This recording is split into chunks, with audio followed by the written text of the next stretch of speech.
Earlier this week, Springfield City Council voted in favor of a moratorium on the use of facial recognition technology by the city. In the wake of the vote, Mayor Domenic Sarno, who opposed the measure, struck a compromise with the council, with both parties agreeing to press pause without putting a timeline in place. The police commissioner said the technology was not being used by police, nor did they have immediate plans to use it. But the compromise allows the police and the city council to revisit potential use at a future date. Councilor Orlando Ramos has been a vocal proponent of a moratorium on the technology, citing liabilities for the municipality and questions regarding its reliability. Ramos sat down with Carolee McGrath to discuss his concerns with the potential use of facial recognition by the city. I was approached by the ACLU at some point late last year about their concerns related to this technology. They provided us with data that showed that the technology was inaccurate. And I, along with my colleague, Councilor Gomez, decided to sponsor an ordinance to sort of hit the pause button on this technology until we can regulate the use of it. Okay, explain a little bit about how this facial recognition technology would be implemented by a police department or any agency in law enforcement. So right now there isn't anything in place preventing any municipal department from using this technology. There isn't anything at the state level or at the federal level preventing anyone from using it and sort of laying out how they can and when they can use it. And so that's the problem, and that's what we decided to sort of just hit the pause button for now until we can put a regulation in place as to when and how and who can actually use the technology. Can you give us a basic baseline of how this works? So it would take like a surveillance photo or picture and then match that to a database that police would have access to, right? Like DMV records or a mugshot, and use facial recognition, like the geometry of the face or whatever, to see if they can match that. Is that essentially how it works? That's what some people may assume, right? We don't know exactly how it would be used and whether or not it would be misused. I read an article in the New York Times that said that the New York Police Department actually used a picture of a person who looked like the suspect, and it was actually a celebrity. They used a picture of Woody Harrelson because the person that they were looking for looked like Woody Harrelson.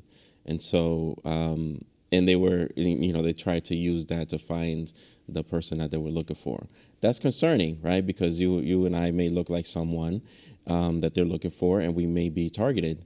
And studies show that actually women and people of color are more likely to be misidentified by facial surveillance technology. On the flip side, people would say, if this is a tool that could potentially help, solve a crime, crack a case, protect the public. For example, if there was a security threat at a school or an airport and police had quick access to this information, how could you be against that? So I'm not necessarily against the technology. I'm against using the technology unregulated. That's a concern for the public. That's a concern for the taxpayers, because the city of Springfield has already faced millions and millions of dollars in taxpayer lawsuits related to police misconduct, related to actions of the police department. We don't want to continue going down further down that road and putting the taxpayers at risk. If we do, for example, start using this technology unregulated, and then the police start targeting certain people, the first person that gets misidentified is going to sue the city of Springfield, because we've already been warned, we've already been provided with all of the data that shows that this technology does not work and this technology is not accurate. It would be irresponsible for us to use it and to ignore all of the data and implement this technology. But a lot of people would argue that it does work, and with human oversight, it is a good investigative tool.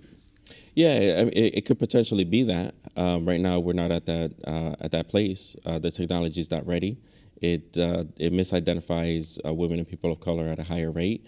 And so when we can come up with a technology, and when this technology continues to further advance and it becomes more accurate, then we can have a conversation as to how and when it could be used. Because I agree, it could be an effective tool. But it's already being used in other departments, around the country, and certainly by federal law enforcement agencies as well. And they would say, well, it is being used and it is evolving, right? Technology is constantly evolving.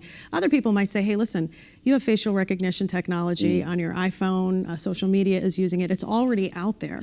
It's kind of hard, to stop this train. How do you respond? Well, yeah, your phone is not a law enforcement officer. The phone doesn't have the authority to arrest you or detain you based on your phone recognizing you. So it's a little bit more dangerous when we're talking about law enforcement and people dealing with law enforcement. There's potential for people to be misidentified and wrongfully detained. And we don't want to use technology that discriminates in that way. The one thing that I want to make sure of is that we're protecting the city of Springfield and the people of our city from mass surveillance, because no one wants to live under mass surveillance.